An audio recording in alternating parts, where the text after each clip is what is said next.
Welcome students in Subhash English School, Class 8, Subject Science, Lesson 3, Synthetic Fibers and Plastic. Synthetic Fibers यानी made मनुष्य के द्वारा बनाए गए जो संश्लेषित रेशे और प्लास्टिक. मीनिंग आर्टिफिशियल सिल्क कृत्रिम रेशम, सिंथेटिक फाइबर्स संश्लेषित रेशे, बायोडिग्रेडेबल अपघटित, स्प्रेड फैलाना, रिंकल सलवटे, ड्यूरेबल टिकाऊ, वुड पल्प लकड़ी की लुगदी, टेक्सचर बनावट, पॉलीमर बहुलक. Exercise. Question number 1. Explain why some fibres are called synthetic. कुछ फाइबर्स को सिंथेटिक फाइबर्स किसे कहते हैं उसको एक्सप्लेन कीजिए. Answer. All fibres are not natural fibres.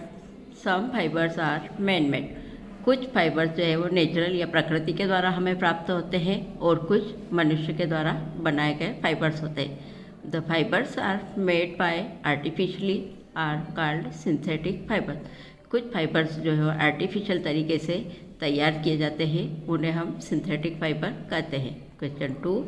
Give example which indicate that nylon fibres are very strong.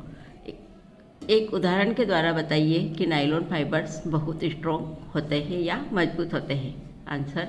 Nylon is a very strong fibre. Nylon एक बहुत मजबूत फाइबर है which is used in the making of parachutes and ropes for rock climbing. इसका उपयोग हम parachutes बनाने में और रॉक क्लाइंबिंग यानी चट्टानों के ऊपर चढ़ने वाली रस्सी को बनाने में इसका उपयोग किया जाता है. Question 3. Explain why plastic containers are favoured for storing food. Food को स्टोर करने के लिए प्लास्टिक कंटेनर्स बहुत अनुकूल होते हैं, इसको एक्सप्लेन कीजिए. Answer. The main advantage of using plastic container for storing food are. मुख्य इसके क्या उपयोग है प्लास्टिक कंटेनर का फूड स्टोर करने के लिए वो निम्न है. नंबर 1 है प्लास्टिक हैज़ लाइट वेट. इसका वजन हल्का होता है. सेकेंड लोअर प्राइस कम कीमत होती है. Third good strength. इसकी स्ट्रेंथ अच्छी होती है. फोर्थ इजी टू हैंडल और इसको हैंडल करना आसान होता है. Question 4. Explain the difference between the thermoplastic and thermosetting plastic. Thermosetting और थर्मोप्लास्टिक में अंतर बताइए. Thermoplastic and thermosetting plastic. Thermoplastic Number 1 point. This plastic can be heated and molded repeatedly without losing their properties. Thermoplastic जो होता है उसको हम गर्म करके किसी भी शेप में बार बार उसको बनाया जा सकता है या ढाला जा सकता है बिना उसकी प्रॉपर्टी या उसके गुणों का नुकसान हुए. और थर्मोसेटिंग.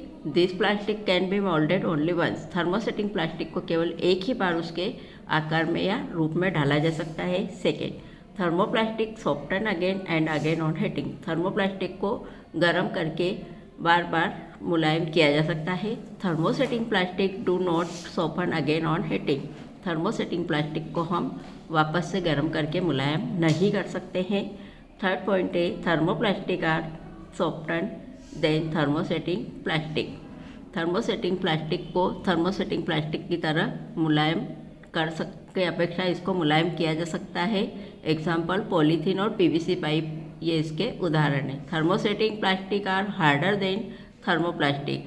थर्मोसेटिंग प्लास्टिक जो है वो थर्मोप्लास्टिक की अपेक्षा हार्डर होता है या कठोर होता है. Example bakelite melamine. Question 5. Explain why the following are made of thermosetting plastic. Thermosetting plastic को कैसे बनाया जा सकता है बताइए. Saucepan handles. Saucepan handles. Saucepan handles are made of thermosetting plastic. जो सॉसपैन हैंडल्स होते हैं वो थर्मोसेटिंग प्लास्टिक से बनाए जाते हैं. They are resistant and can tolerate heat better than normal plastic. क्योंकि यह नॉर्मल प्लास्टिक की अपेक्षा इसको ऊष्मा को सहन करने की क्षमता अधिक होती है और ये देर से गर्म होते हैं. Number B electric plug switch plug board. जो इलेक्ट्रिक बोर्ड्स होते हैं उनके प्लग्स और स्विच होते हैं वो electric switch plugs are plug board are made of thermosetting plastic. जो इलेक्ट्रिक स्विच प्लग और उसका जो बोर्ड होता है उसको हम थर्मोसेटिंग प्लास्टिक से बनाते हैं. They are poor conductor of heat and electricity. क्योंकि यह हीट और इलेक्ट्रिसिटी का पुअर कंडक्टर होता है, यानी कि इसमें न तो विद्युत धारा प्रवाहित होती है, न करंट आता है और न ही यह जल्दी गर्म होता है। Question 6, categorise the materials of the following product into can be recycled and can not be recycled. Categories wise इन मटेरियल्स को अलग अलग कीजिए, किसको आसानी से रिसाइकल किया जा सकता है और किसका नहीं किया जा सकता है। Answer, material can be recycle होने वाले material plastic toys, ball point, pen, plastic bowls, carry bags, plastic covering on electric wires, plastic chairs. Plastic के खिलौने, बॉल पॉइंट, पेन, प्लास्टिक के जो बाउल्स होते हैं, कैरी बैग्स होते हैं या प्लास्टिक के जो कवर वाले इलेक्ट्रिक वायर होते हैं, इन सब को हम वापस से इनका रिसाइकल किया जा सकता है। कैन नॉट बी रिसाइकल, जिनका रिसाइकल नहीं किया जा सकता है। टेलीफोन इंस्ट्रूमेंट, जो टेलीफोन के इंस्ट्रूमेंट होते हैं जिससे टेलीफोन बनता है। कुकर हैंडल्स, जिनसे कुकर के हैंडल्स बनते हैं। इलेक्ट्रिकल स्विचेस, और जो इलेक्ट्रिकल स्विचेस होते हैं इनका हम वापस से रिसाइकल नहीं कर सकते हैं। Question 7, Rana wants to buy shirt for summer, should be buy cotton shirt made from synthetic material. Advise Rana given your answer. Rana एक शर्ट खरीदना चाहता है समर सीजन के लिए, तो उसे कॉटन की खरीदना चाहिए या सिंथेटिक मटेरियल की, उसे एडवाइस दीजिए। Answer, I will advise Rana to wear cotton cloth, synthetic fibres do not absorb water or sweat. हम उसे सलाह देंगे कि वह कॉटन के या सूती कपड़े खरीदे, ना कि सिंथेटिक फाइबर, क्योंकि जो सिंथेटिक कपड़े होते हैं वह पानी को और पसीने को एब्सॉर्ब नहीं कर सकते हैं। They stick to the body in summer and do not allow ventilation of air. हम राना को सूती कपड़े खरीदने की सलाह देंगे, ना कि सिंथेटिक फाइबर, क्योंकि सिंथेटिक फाइबर से जो बने हुए कपड़े रहते हैं वो पानी को आसानी से एब्सॉर्ब नहीं करते हैं और ना ही स्वेट को या पसीने को, क्योंकि वह और उन कपड़े हमारी बॉडी पर चिपक जाते हैं और समर में उससे हमको हवा की आसानी से पास नहीं होती उन कपड़ों में, इसलिए हमें कॉटन क्लॉथ्स खरीदना की सलाह देना चाहिए। Question number 8, give example to show that plastic are non corrosive in nature. एक उदाहरण के द्वारा समझाइए कि प्लास्टिक प्रकृति में एक नॉन करेसिव नेचर का होता है, यानी वह आसानी से अपघटित मतलब उसका कोई क्षय या नुकसान नहीं होता है, अपक्षय नहीं होता है। Answer, the plastic are non corrosive that is do not react और do not have chemical reaction. Plastic एक नॉन करेसिव नेचर का होता है क्योंकि उस पर किसी भी चीज़ की कोई प्रतिक्रिया या किसी से कोई क्रिया नहीं करता है और न ही केमिकल रिएक्शन या रासायनिक प्रतिक्रिया होती है। With the materials storeyed in it, इस किसी भी प्रकार के यदि हम इसमें मटेरियल स्टोरेड करेंगे तो उनमें कोई भी उसका दुष्प्रभाव नहीं पड़ेगा। एग्जाम्पल, बकेट, मग, वाटर बोतल आदि। बकेट यानी बाल्टी, मग, इनमें पानी की बोतल, इनमें यदि पानी को रखा जाए या कुछ भी चीज़ को रखते हैं तो उसका कोई भी नुकसान नहीं होता है, न ही वह खराब होती है। Question number 9, should the handle and Bristol of A toothbrush be made of the same material. Explain your answer. क्या हम टूथब्रश का हैंडल और उसके जो ब्रिस्टल होते हैं, जो आगे के छोटे छोटे जो दांते जैसी रचनाएं होती है, क्या वो एक ही जैसे मटेरियल की बनी होती है? आपके आंसर के द्वारा इसे समझाइए। Handle and Bristol on A toothbrush should be made of different material.